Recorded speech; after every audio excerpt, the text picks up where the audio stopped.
এরে নবীর উম্মত আব্দুল্লাহ আনসারী একজন পয়গম্বরের জলিল কদর একজন সাহাবী। কেমন একজন সাহাবী, মুসলমান হওয়ার পর মায়ার নবীর পিছনে দাঁড়ায় দাঁড়ায় নামাজ আদায় করে। মসজিদের মাইকে যখন আজান হয়ে যায়, নামাজ যখন দাঁড়ায় যায়, ওই আব্দুল্লাহ আনসারী নামাজের শেষ কাতারের মধ্যে এসে দাঁড়ায় যায়। দাঁড়ানোর পর আবার মায়ার নবী যখন নামাজটা শেষ করিয়া দেয়, সালাম ফিরানোর পর সাথে সাথে আব্দুল্লাহ আনসারী দৌড়াইয়া বাড়ির দিকে রওনা দেয়। সাহাবা আজমাইনের চোখের মধ্যে পড়ে গেল, সমালোচনা শুরু করে দিল। আল্লাহর নবীর একজন সাহাবী, জলিলুল কদর সাহাবী, কেন এমনটা করে? আসে সবার পরে, এরপর যায় আবার সবার আগে। আমাদের সমাজ আছে না নাই? জুমার দিনে তাকায়া দেখবেন, যখন নামাজ শুরু হয়ে যায়, বয়ান চলে, খুতবা চলে, নামাজ যখন শুরু হয় তখন কিছু মুসল্লি যায় দৌড়াইয়া নামাজে দাঁড়ায়। আবার ইমাম সাহেব যখন আসসালামু আলাইকুম বলে সালাম ফিরায়, আবার সাথে সাথে তাকায়া দেখবেন সালামটা ফিরাইয়া আবার বাড়ির দিকে দৌড়ায়। আব্দুল্লাহ আনসারী যখন পিছনের কাতারে নামাজে দাঁড়ায়, দাঁড়ানোর পর নবী আমার যখন সালাম ফিরায়, সাথে সাথে আবার ঘরের দিকে দৌড়াইয়া চলে যায়। সাহাবা আজমাইন বললেন, ও পয়গম্বর, আপনার একজন সাহাবী, আদরের সাহাবী আব্দুল্লাহ আনসারী, ওই আপনার নামাজ যখন দাঁড়া যায় গো পয়গম্বর, নামাজের কাতারগুলো দাঁড়ানোর পর আব্দুল্লাহ আনসারী শেষের কাতারে দাঁড়ায়। আবার যখন আপনি সালাম ফিরায়া দেন, আবার আব্দুল্লাহ আনসারী জলদি করে বাড়ির দিকে দৌড়ায়। ও পয়গম্বর, একটু শোনা প্রয়োজন, আপনার সাহাবী এমনটা কেন করে? এরে নবীর উম্মত আশিক, মায়ার নবী আমার বললেন, ঠিক আছে, একদিন আমরা আব্দুল্লাহ আনসারীর বাড়ির দিকে আমরা যাব। আব্দুল্লাহ আনসারীর বাড়ির দিকে যখন পয়গম্বর যাওয়ার জন্য সাহাবীদেরকে বললেন, হঠাৎ একদিন মায়ার নবী বললেন, ও ওমর, আবু বকর, ওসমান আলী, তোমরা চলো আব্দুল্লাহ আনসারীর বাড়িতে আমরা চলে যাব। মায়ার নবী আমার সাহাবীদেরকে সাথে নেবার পর আব্দুল্লাহ আনসারীর বাড়ির দিকে রওনা দেয়। আব্দুল্লাহ আনসারীর বাড়ির দরজায় গিয়া মায়ার নবী ডাক দেয়, আব্দুল্লাহ আনসারী বাড়িতে আসো। এবার কোনো জবাব নাই। মায়ার নবী আবার দ্বিতীয়বার ডাক দিয়া বসলেন, ও আব্দুল্লাহ আনসারী বাড়িতে আসো, কোনো জবাব নাই। এবার নবী আমার ডাক দিয়া কয়, আবু বকর,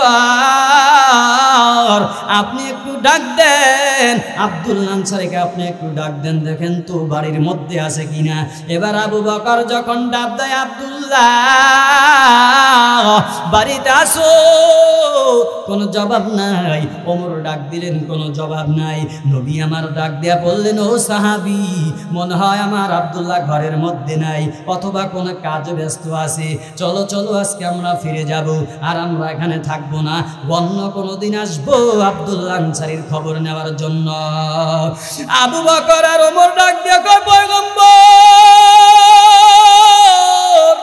কিছুক্ষণ আগে আপনার সাহাবী আব্দুল্লাহ আনসারী ঘরের ভিতরে প্রবেশ করে গেছে। পয়গম্বর, কিছুক্ষণ আগে আপনার সাহাবী ঘরের মধ্যে ঢুকেছি। এবার নবী আমার বললেন, যেহেতু কোনো আওয়াজ পাওয়া গেল না, ডাকের কোনো সাড়া নাই, আমরা চলে যাব, পরে একদিন আসবো। মায়ার নবী যখন সাহাবীদেরকে নিয়ে রওনা করলেন, বাড়ির দিকে রওনা করলেন, ইতিমধ্যে আব্দুল্লাহ আনসারী ঘরের দরজা খোলার পর তাকায়া দেখতেছেন আমার ঘরের দরজায় দুনিয়ার কোনো মানুষ আগমন করেন নাই, দুনিয়ার সাধারণ কোনো মানুষ আসে নাই। রহমাতুল লিল আলামিন মায়ার নবী আমার মতো গরিব সাহাবী আব্দুল্লাহ আনসারীর বাড়ির মধ্যে আগমন করেছে। আব্দুল্লাহ আনসারী পিছন থেকে ডাক দেয়, গো পয়গম্বর, আমি একজন গরিব সাহাবী, আমার মতো গরিব কেউ নাই, আমার মতো অসহায় দুনিয়াতে মনে হয় কেউ নাই। ও পয়গম্বর আপনি আমার বাড়িতে কেন এসেছেন? এবার নবী আমার ডাক দিয়ে বলতেছে, আব্দুল্লাহ আমি তোমার ঘরের দরজায় দাঁড়াইয়া সালাম দিলাম এবং আমি তোমাকে ডাক দিলাম, তুমি আমার ডাকে কেন সাড়া দিলা না, জবাব দিলা না? আবু বকর ওমর ডাক দেয়, আবু বকর ডাকে কেন তোমার সাড়া নাই রে আব্দুল্লাহ? আব্দুল্লাহ আনসারী ডাক দিয়ে কয়, পয়গম্বর আমি আপনার এমন একজন গরিব সাহাবী, ও নবী আমার আপনি জানেন না আমি মুসলমান হবার পর ও নবী আমার আপনার পিছনে দাঁড়ায় দাঁড়ায় নামাজ আদায় করি। ও পয়গম্বর পর্দার আড়ালের মা বোনেরা ভালো করে শুনে নাও, আব্দুল্লাহ আনসারীর কেমন ঘটনা, আব্দুল্লাহ আনসারীর কেমন হালাত। আব্দুল্লাহ আনসারী পয়গম্বরকে ডাক দিয়া কয়, মায়ার নবী আমার আমি আপনার এমন একজন গরিব সাহাবী, আমি আর আমার স্ত্রীর মিলে আমাদের একটাই মাত্র জামা, একটাই মাত্র চাদর, এই একটা জামা ছাড়া দ্বিতীয় কোনো জামা চাদর আমাদের নাই। ও নবী ওই মসজিদে নববীতে যখন আজান হয়, আজান হবার পর ও পয়গম্বর ওই নামাজে যাবার জন্য আমি আব্দুল্লাহ বড় ব্যস্ত হয়ে যাই, আমি বড় পাগল হয়ে যাই। ও পয়গম্বর আমার ঘরের মধ্যে একটা গর্ত আমি খনন করে রেখেছি, আমি যখন মসজিদের মধ্যে রওনা দেই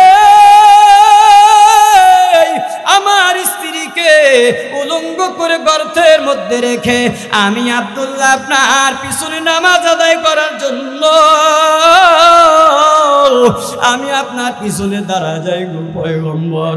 ও নবী আমার আপনি যখন নামাজটা শেষ করিয়া সালাম ফিরাইয়া দেন আমি আবার দৌড়াইয়া বাড়ির মধ্যে চলে আসি, দৌড়াইয়া বাড়িতে আসার পর গো নবী আমার ওই গর্তের মধ্যে আমি আব্দুল্লাহ উলঙ্গ হয়ে ঢুকে পড়ি, আমি বসে পড়ি আর আমার কাপড়টা আমার স্ত্রীকে আমি দিয়ে দেই, আমার স্ত্রী কাপড়টা পরার পর নামাজের মুসল্লা দাঁড়া যায়।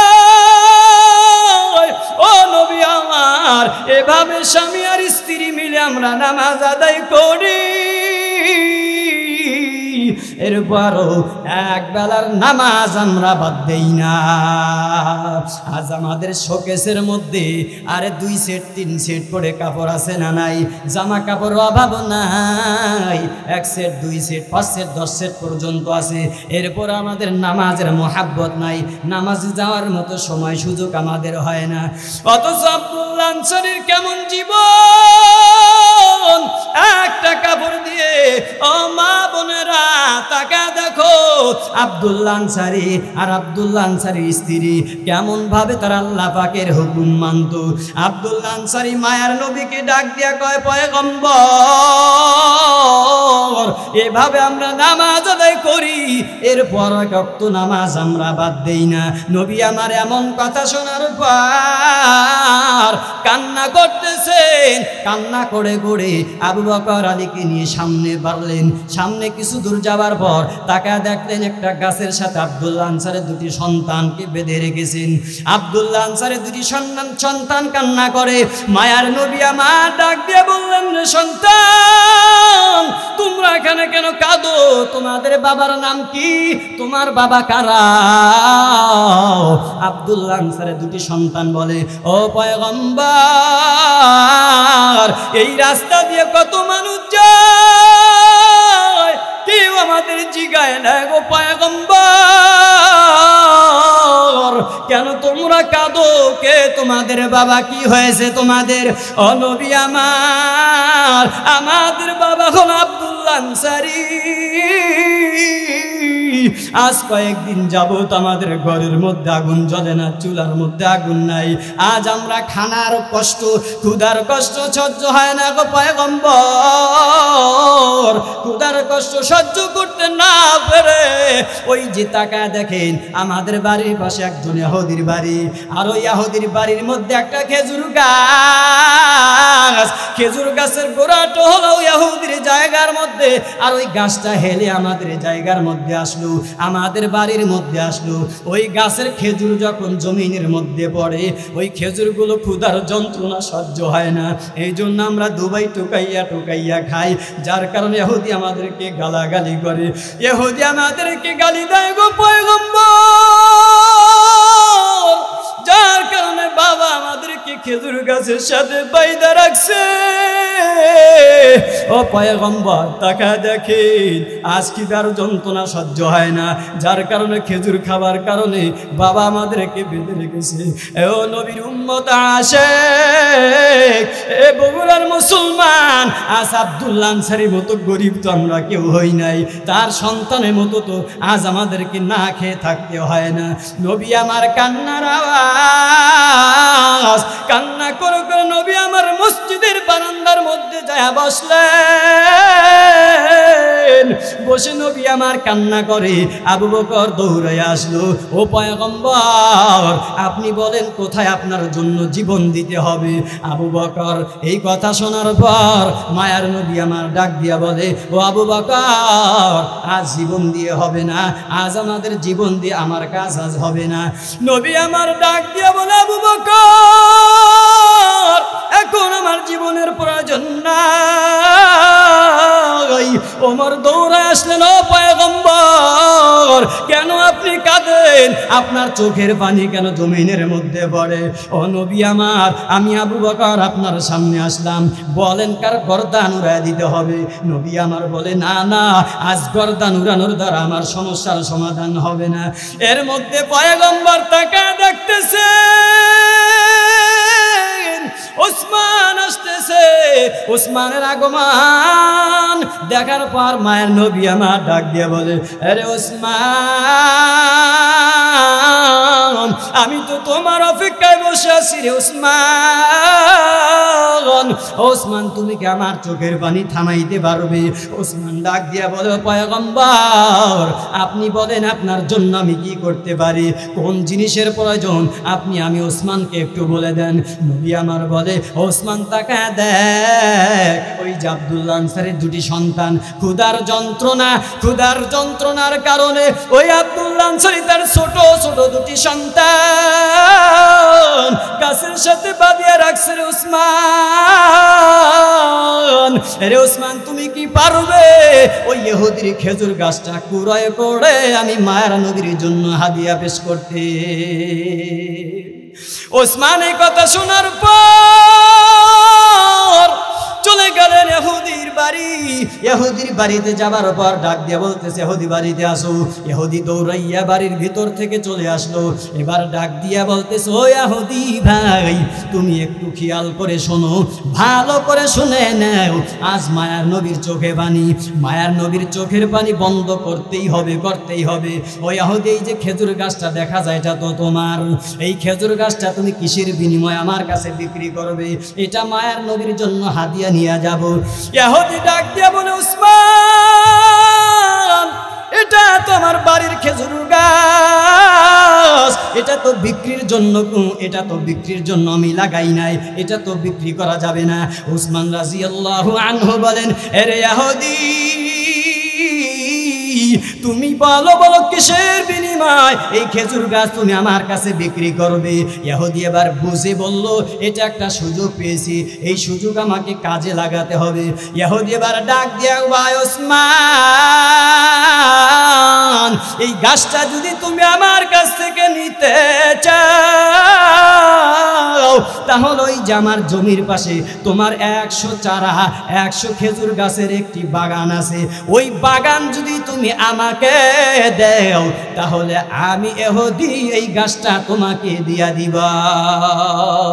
ওসমান গনি রাদিয়াল্লাহু আনহু ডাক দিয়া কয়, ও ইহুদি শুনে নাও, মায়ার নবী আমার কান্না করে মায়ার নবী আমার চোখ দিয়ে পানি পড়ে জমিনের মধ্যে।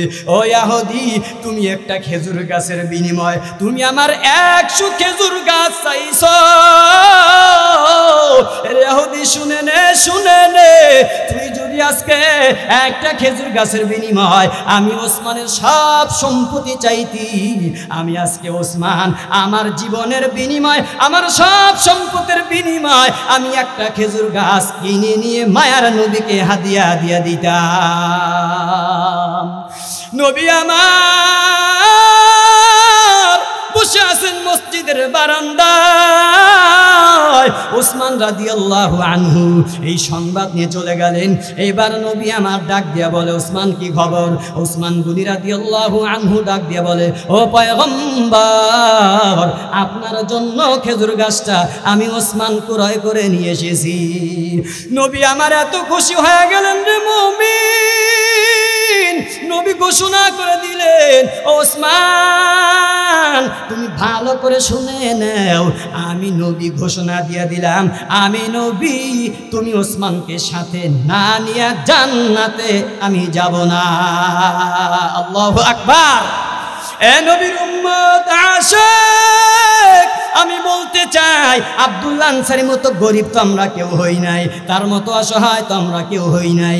একটা কাপড় তো আমাদের না, আমাদের একাধিক কাপড় আছে, একাধিক খাদ্য আছে।